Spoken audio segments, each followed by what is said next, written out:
On se retrouve maintenant sur le tableau pour débuter l'une des parties les plus intéressantes de ce cours.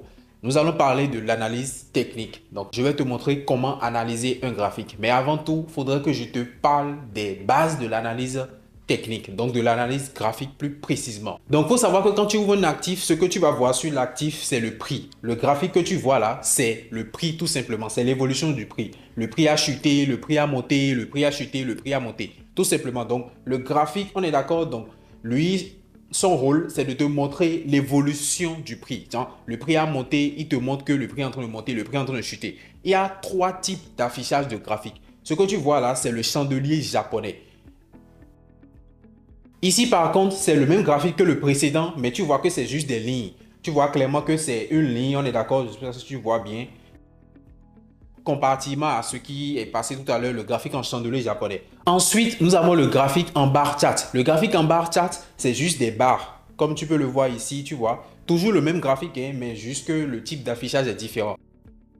C'est juste des barres. On est d'accord? Ça montre aussi, c'est un type d'affichage de graphique, ce qui est quand même beaucoup moins utilisé. Même le graphique en ligne, c'est beaucoup moins utilisé. Le graphique le plus utilisé, c'est le graphique en chandelier japonais. On est d'accord? C'est pour ça que nous allons surtout parler de ça ici. On est d'accord? Comme tu peux le voir, déjà, c'est beaucoup plus joli, beaucoup plus agréable à regarder. Et en plus de ça, ça donne beaucoup plus d'informations que les deux types de graphiques précédents. On est d'accord? Et ce que nous, on recherche pour pouvoir anticiper, prévoir les mouvements futurs du prix, c'est des informations. On veut des informations. Et donc, lui, nous permet d'avoir quand même certaines informations. Donc, c'est son avantage par rapport aux deux types de graphiques. Il faut savoir que ce type de graphique, c'est vraiment le graphique le plus utilisé. On est d'accord? Donc, chandelier japonais. Passons au tableau. Il y a deux types de chandeliers japonais. Il y a le chandelier japonais haussier et le chandelier japonais baissier. Donc, le chandelier japonais qui, donc pour faire simple, bougie quoi.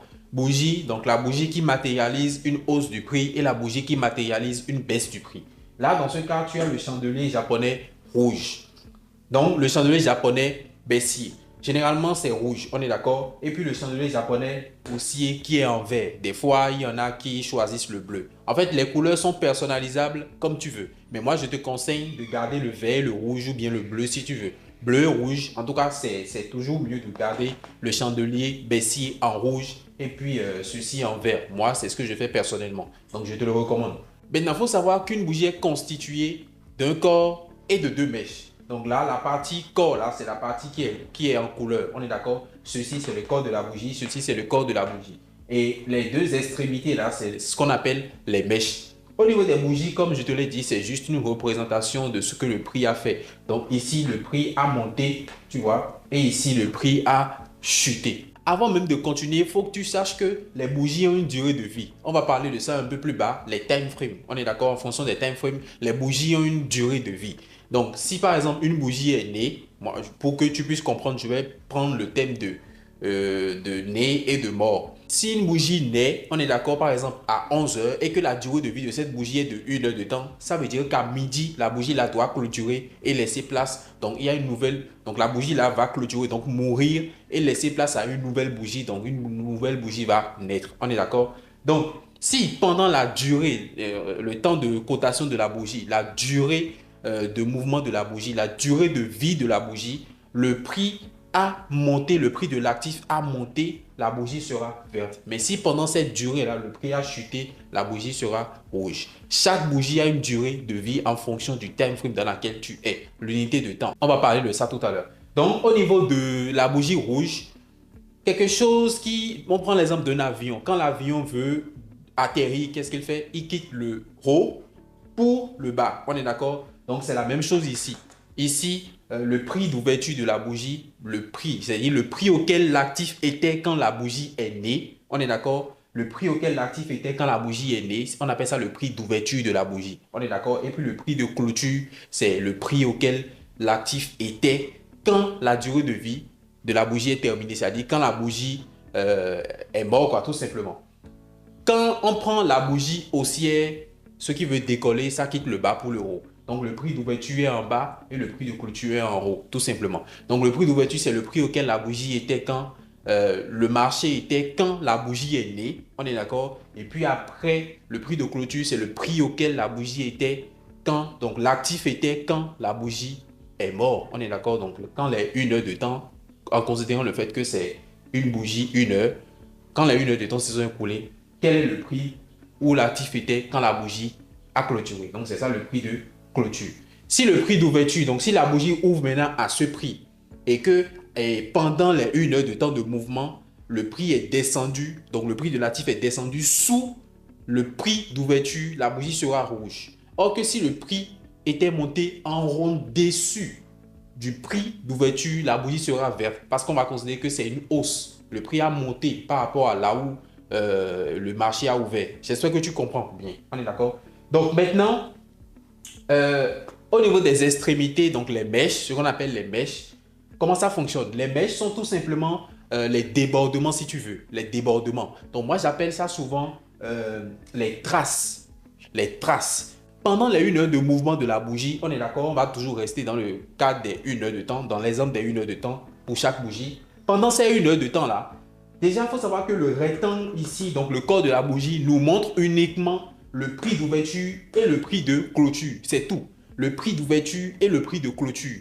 Mais entre-temps, le prix, il ne monte pas seulement, ou bien, il ne chute pas seulement. On est d'accord? Le prix fait des va-et-vient, va-et-vient, va-et-vient, va-et-vient. C'est comme ça que le prix fait. Tantôt, il peut monter, ensuite il chute. Tu comprends un peu ce que je veux dire?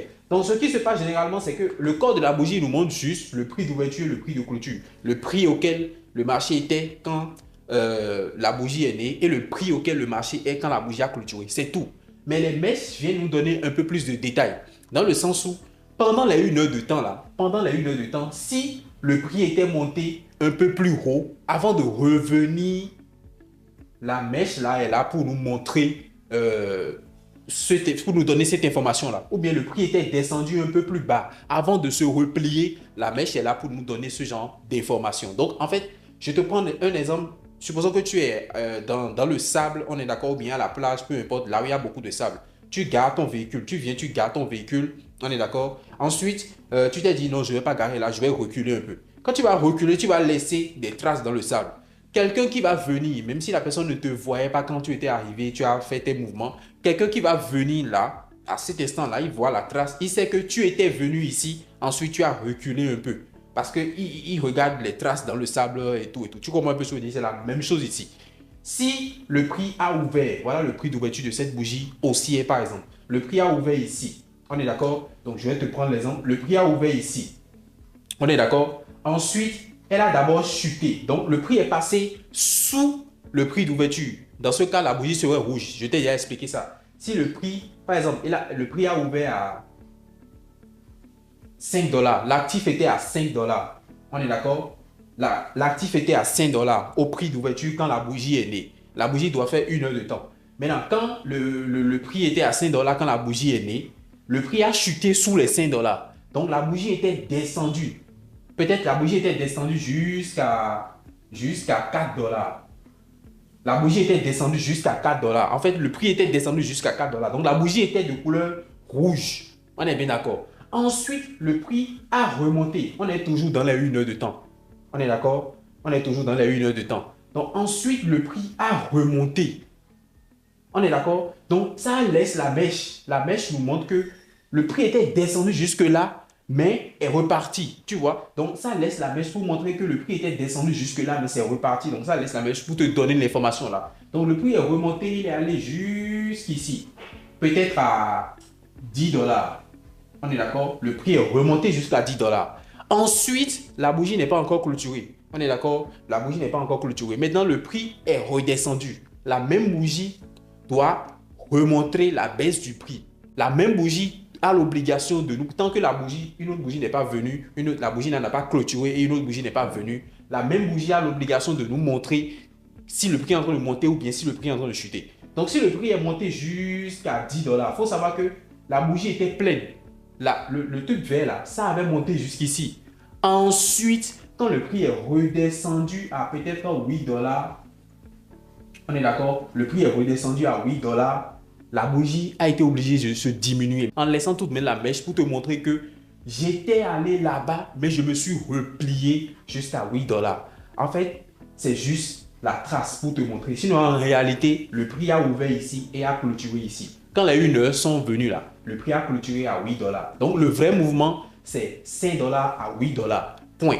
Mais entre-temps, le prix a fait, c'est pour ça qu'on appelle ça le plus bas à terre. Le prix est allé plus bas dans ce mouvement, dans ces 1 heure-là. Le prix est descendu plus bas avant de se replier. Et ici, le prix est monté plus haut avant de se replier. Donc, les mèches sont juste là pour te donner ce genre d'informations qui au cours de ton analyse, sera très important, très crucial. Donc, en gros, c'est un peu ça. Maintenant, tout à l'heure, je te parlais de durée de vie de bougie, time frame, ainsi de suite. Ce que c'est tout simplement, c'est quoi? Les time frames, c'est un outil. Donc, sur ta plateforme de trading, tu vas voir ça. Donc, les time frames te permettent de zoomer, si tu veux, le marché et de dézoomer, de prendre du recul ou bien d'aller dans les détails. On est d'accord? Quand on parle de time frame, il y en a plusieurs. Nous avons le monthly, donc le MN, nous avons le weekly, le W1, nous avons le daily, le D1, H4, H2, H1, on est d'accord? Il y a même H3, tout ce que tu veux. M30, M15, il y a même M5, M1, on est d'accord? Maintenant, quand on parle de MN, monthly, c'est un mois. Monthly, c'est un mois. C'est-à-dire que quand tu regardes une bougie comme ça, là, une seule bougie comme ça en monthly, quand tu es dans le time frame monthly, là, une seule bougie est égale à un mois de mouvement. Quand on parle de W1, donc de weekly, c'est une semaine. Donc quand tu es en time frame weekly, il faut savoir qu'une bougie comme ça fera une semaine de mouvement avant de se clôturer. Et une autre aussi viendra faire une semaine, et ainsi de suite. Et quand tu es en daily, en D1, en time frame D1, une bougie égale à une journée. On est d'accord? Quand tu es en H4, je pense que tu l'as compris, c'est égal à 4 heures. H4, 4 heures. H2, 2 heures. Et H1, 1 heure. M30, 30 minutes. M15, 15 minutes. M5, 5 minutes. M1, 1 minute. J'espère que tu as compris. Donc, en fait, quand tu es dans un time frame, on est d'accord, une bougie dans ce time frame fait la même durée que le time frame dans lequel tu es. Si tu es en 24 heures, il faut savoir, donc en 24 heures, c'est daily quoi. Si tu es en 24 heures, il faut savoir qu'une bougie fera 24 heures avant de se clôturer. Donc, chaque bougie sur ce graphique fait 24 heures. Maintenant, ceux qui sont ici, ce sont les grands time frames. Les trois ici, monthly, weekly, daily, c'est les grands time frames. Ici, c'est les moyens time frame si tu veux. Et ici, c'est les petits time frame, les M dans les minutes. Ici, moyen time frame. On est d'accord? Maintenant, je vais t'expliquer pour que tu puisses bien comprendre. Quand tu es en grand time frame, c'est comme si tu as une vision globale de tout le marché que tu es en train de regarder, tout l'actif que tu es en train de regarder. On est d'accord? Quand tu es en grand time frame, c'est comme si tu as pris du recul. C'est comme si tu prenais une caméra et que tu étais en train de filmer tout le paysage. Tu es en grand plan. On est d'accord? Quand tu es en moyen time frame, tu as zoomé un peu. On est d'accord? Tu es rentré un peu en détail.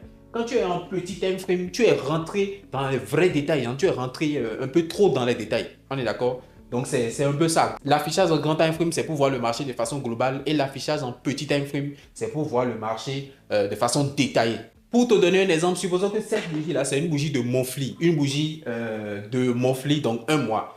Quand tu vas quitter monthly pour aller en weekly, là, c'est cette même bougie-là qui va se dépiécer en 4 bougies. Parce que en un mois, tu as 4 semaines. Donc, la bougie là, va se dépiécer. Chaque bougie de monthly, un mois, va se dépiécer en 4 bougies. On est d'accord? Donc, ici, te montre que le mois était baissier. C'est une bougie baissière. Mais quand tu vas passer en weekly, le truc avec ça, c'est que weekly va te montrer plus de détails. Ok, là, le mois là, c'est un mois baissier. Le marché a chuté. On est d'accord? Mais la première semaine, donc ça te montre des détails sur chaque semaine. Première semaine a été baissier. La deuxième semaine a été haussier. La troisième semaine a été baissier. Ainsi de suite. C'est-à-dire que ça te montre plus de détails. On est d'accord? Donc le mois, ici te dit que le mois est baissier. Le mois là a été un mois rouge. Maintenant, quand tu passes en weekly, ça te dépièce le mois là en semaine. C'est-à-dire qu'il va te montrer que la première semaine, là, voilà ce qui s'est passé. Ensuite, la deuxième semaine, voilà ce qui s'est passé. Troisième semaine, voilà ce qui s'est passé. Quatrième semaine, voilà ce qui s'est passé. En fait, ça te montre des détails. De la même manière, quand tu vas quitter weekly pour daily, chaque bougie de weekly va se dépiécer en 5 bougies de daily. Chaque bougie de weekly, parce qu'en une semaine, tu as 5 jours au niveau du forex et 7 jours au niveau des zéniths synthétiques. Donc, ça va se dépiécer en 5 ou 7, ça dépend du marché. On est d'accord? Donc, ici, peut-être, la bougie de weekly est une bougie verte. Donc, ça veut dire que la semaine a été positive.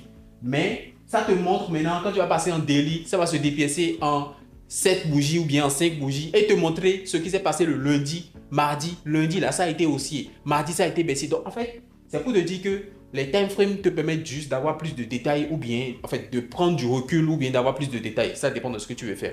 On est d'accord? Parlons maintenant des plus hauts et des plus bas. Déjà, il faut savoir que cette notion est très cruciale pour la suite. Si tu ne maîtrises pas ça, il te sera impossible même d'analyser un graphique. Parce que la stratégie que nous allons utiliser, les outils que nous allons utiliser pour analyser le graphique, va se baser spécialement sur les plus hauts et les plus bas. Donc, cette notion est hyper importante pour la suite. Il faut bien que tu captes.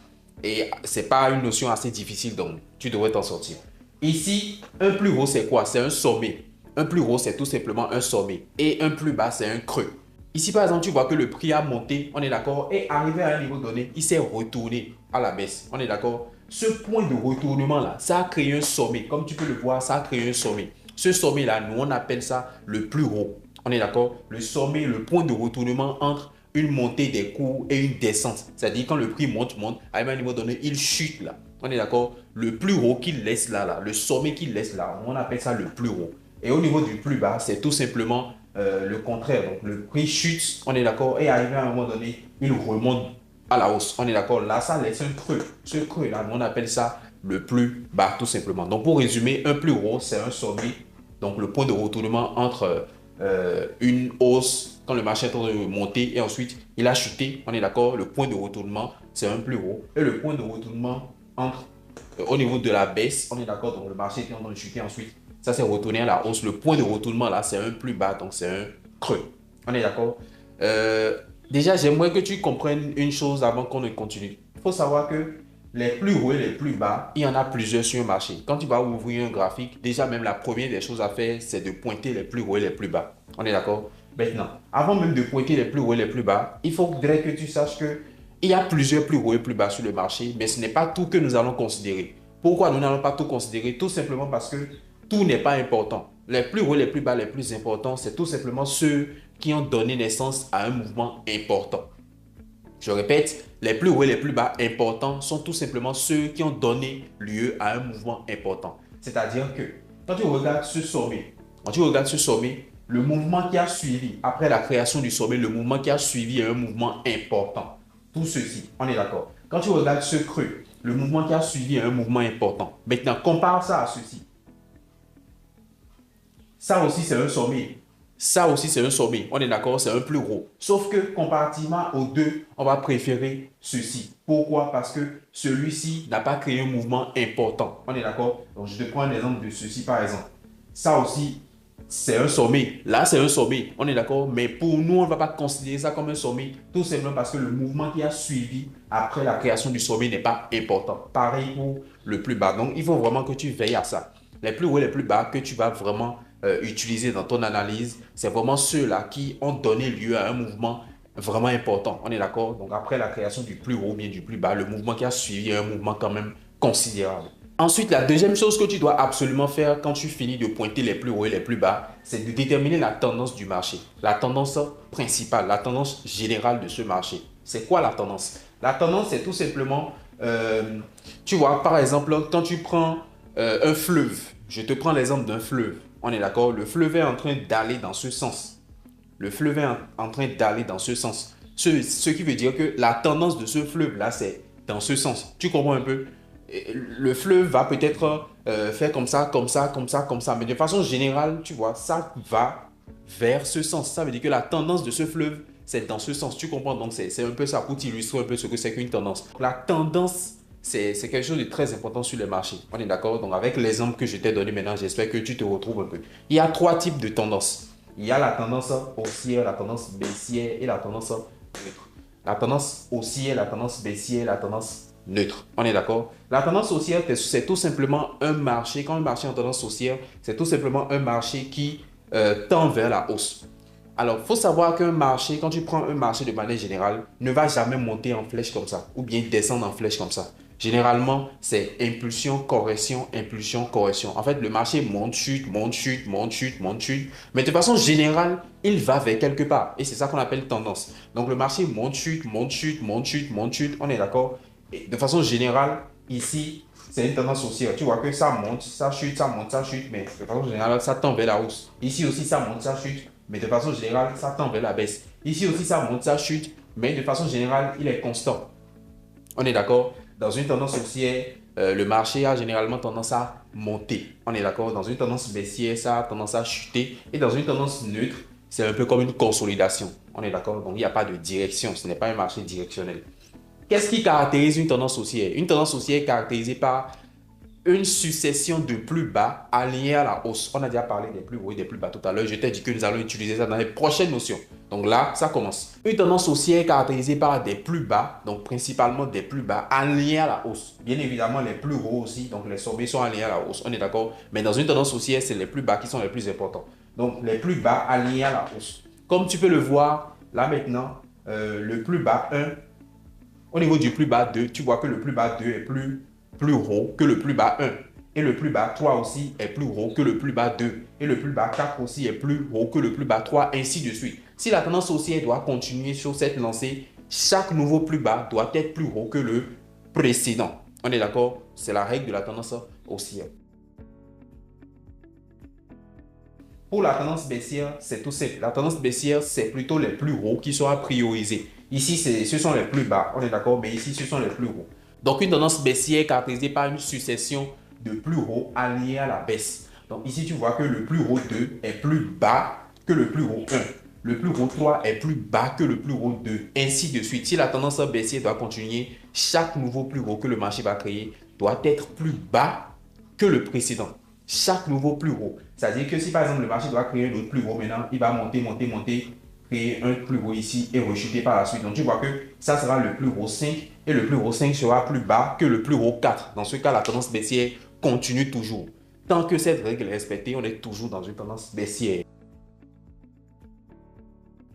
Et dans une tendance neutre est tout simplement caractérisée par une succession de plus bas alignés presque au même niveau, on est d'accord? Parce que ici, ce sont des dessins sur le marché, ça ne sera pas vraiment exact comme ça, mais tu comprends un peu ce que je veux dire. Presque au même niveau, des plus bas presque au même niveau, et aussi des plus hauts presque au même niveau. Donc, en fait, tu vois que le marché n'est pas directionnel. Le marché est vraiment en consolidation, quoi. Il ne part pas à la hausse, il ne part pas à la baisse. Tu comprends? Donc,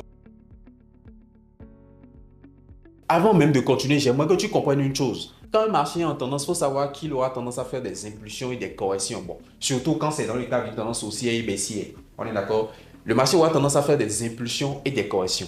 C'est quoi impulsion, c'est quoi correction? Les impulsions, c'est les mouvements dans le sens de la tendance. Les impulsions, ce sont les mouvements dans le sens de la tendance en cours. Et les corrections, ce sont les mouvements dans le sens contraire à la tendance en cours. Donc ici, par exemple, la tendance en cours est une tendance haussière parce qu'il y a une succession de plus bas alignés à la hausse. On est d'accord? Quelles sont les impulsions? J'ai bien dit.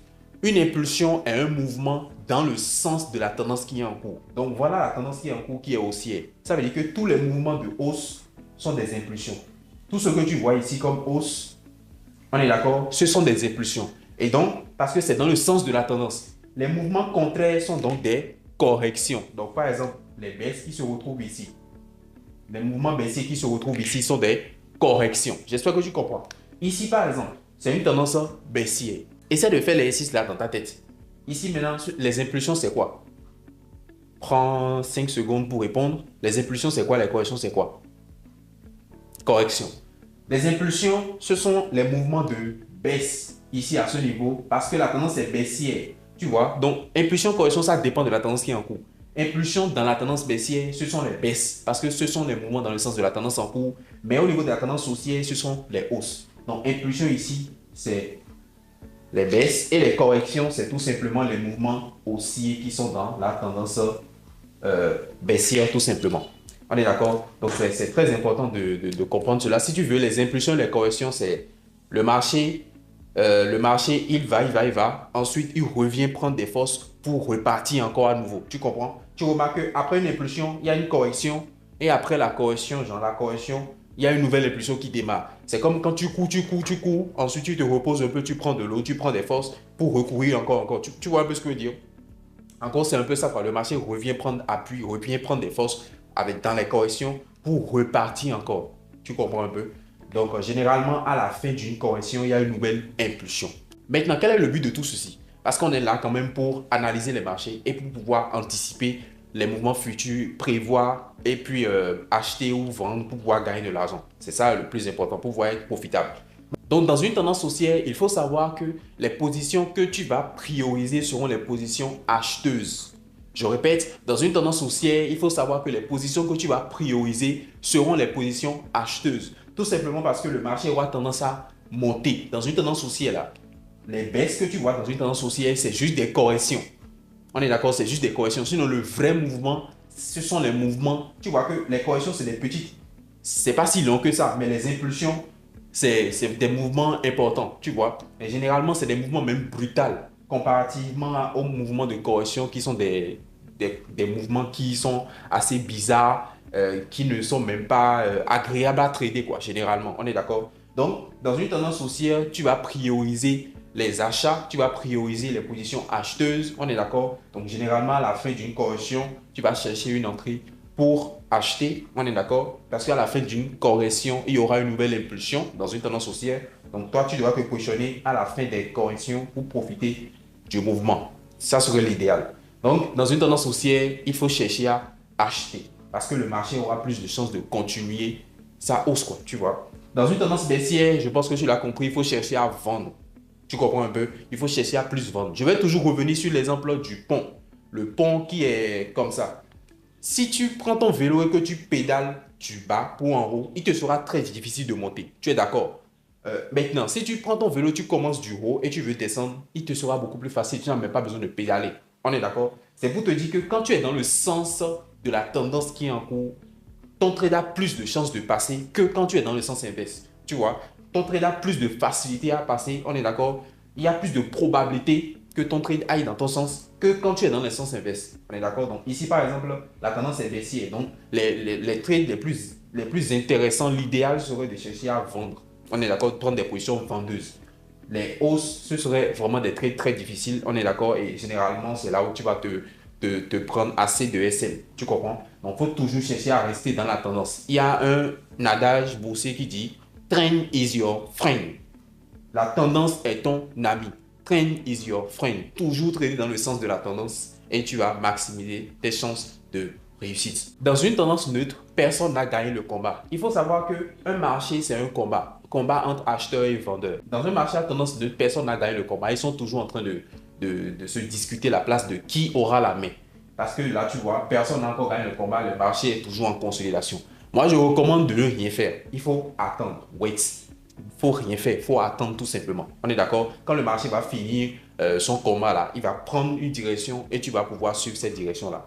Dans un marché à tendance haussière, ce sont les acheteurs qui ont la main. Parce que le marché est en train de monter.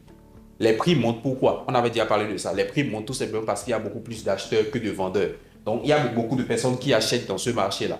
On est d'accord? Donc, toi aussi, tu as intérêt à acheter. Parce que c'est parce qu'ils sont en train d'acheter que le marché est en train de monter. Tu comprends un peu? Ici aussi, il y a plus, ici les prix chutent parce qu'il y a plus de vendeurs que d'acheteurs. Donc, toi aussi, tu as intérêt à rester vendeur, quoi, tout simplement. Tu as intérêt à rester dans ce même sens-là. Parce que le marché est en train de chuter justement parce qu'il y a beaucoup plus de vendeurs. Ce sont les vendeurs qui ont la main ici. Et ici, ce sont les acheteurs. Ici, personne n'a encore la main.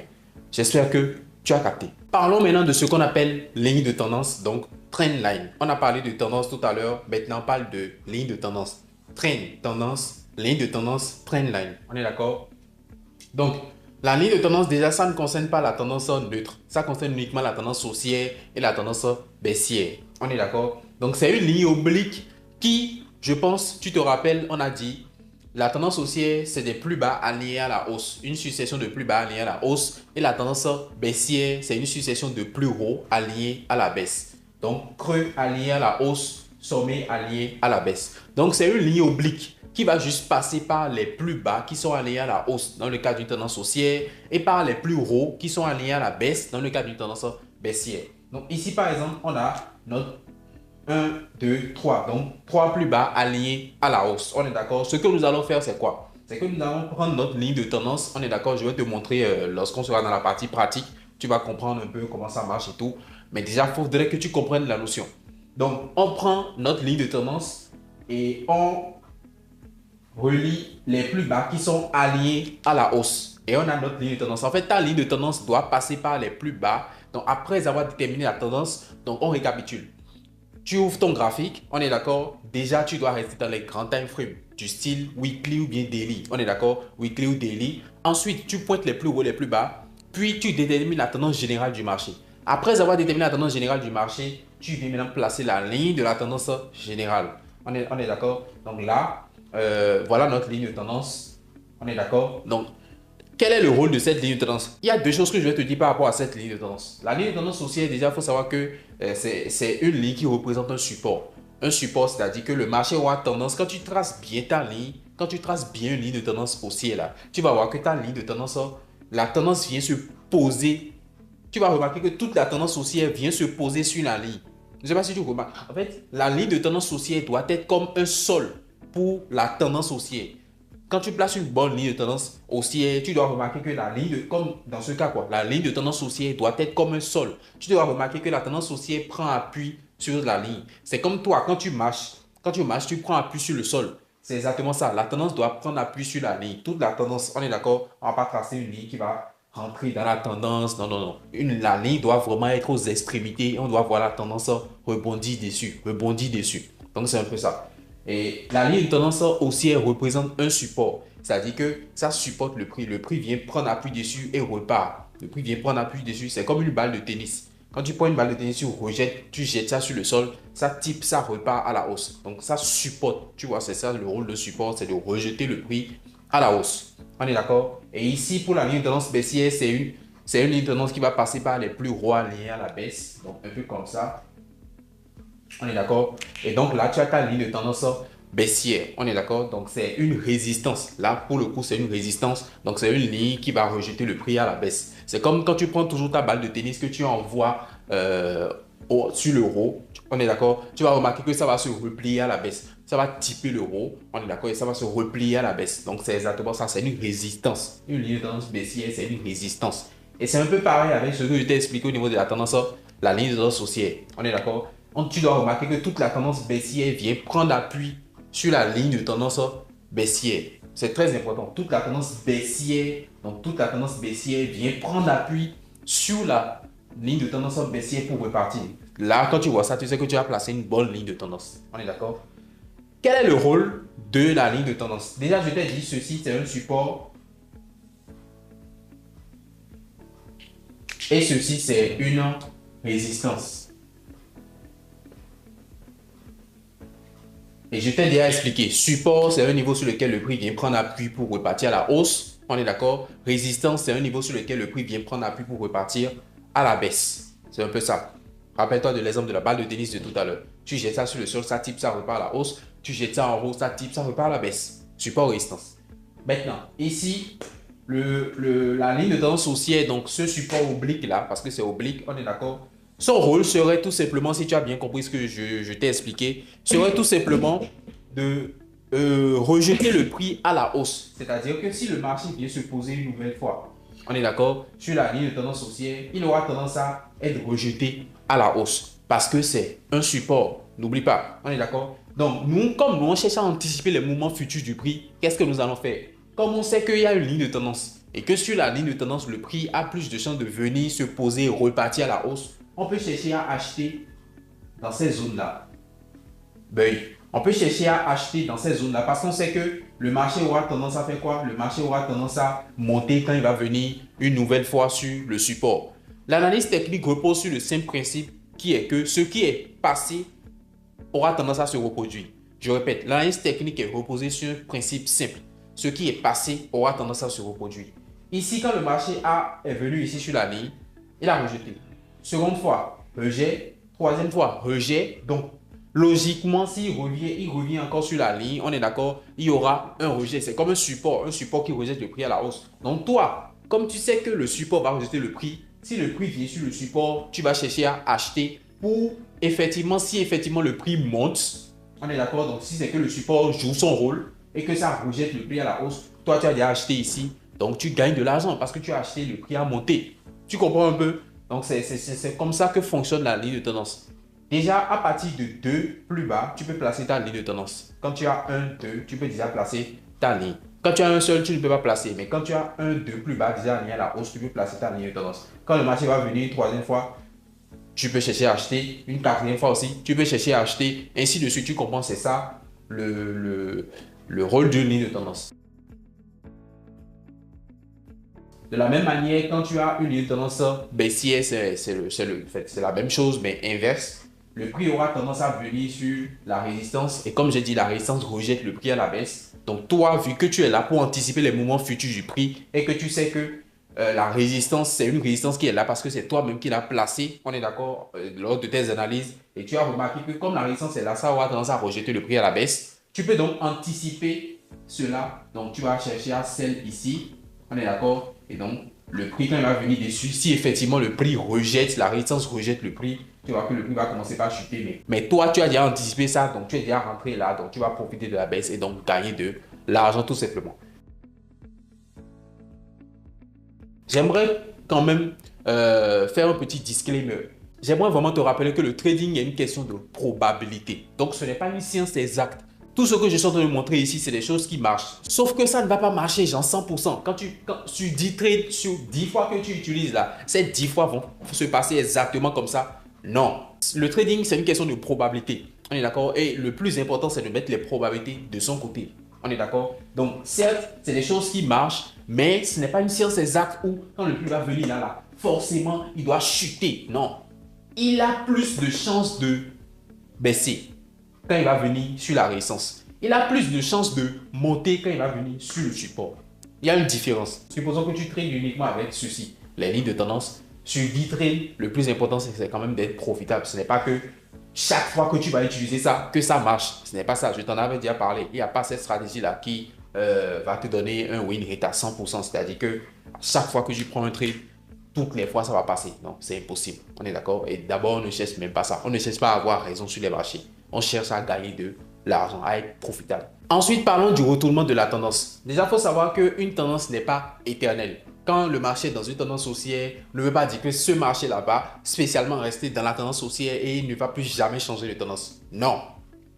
Quand le marché est dans une tendance haussière, il peut arriver que la tendance haussière s'essouffle et donc le marché change de tendance. De la même manière que quand le marché est dans une tendance baissière, il peut arriver que la tendance baissière s'essouffle et donc que le marché change de tendance. Or que si toi tu vois que la tendance est haussière, n'oublie pas, tu seras en train de chercher à acheter, chercher des opportunités pour pouvoir acheter. Et si la tendance haussière était déjà finie et est passée en tendance baissière, or que toi tu n'as pas les capacités, tu n'as pas des stratégies pour pouvoir repérer le retournement là et tu continues d'acheter, tu vas te prendre énormément de pertes parce que tu seras en train d'acheter or que le marché est en tendance baissière, tu vois. Pareil pour la tendance baissière également. Donc, c'est très important de pouvoir repérer le retournement d'une tendance pour pouvoir s'adapter. Donc, pour repérer un retournement de tendance, on va d'abord repartir sur qu'est-ce que c'est la tendance haussière. La tendance haussière, c'est tout simplement une succession de plus bas alignés à la hausse. Donc, le plus bas 2 est plus haut que le plus bas 1, le plus bas 3 est plus haut que le plus bas 2, et ainsi de suite. Pour que la tendance haussière puisse continuer, il faudrait que les plus bas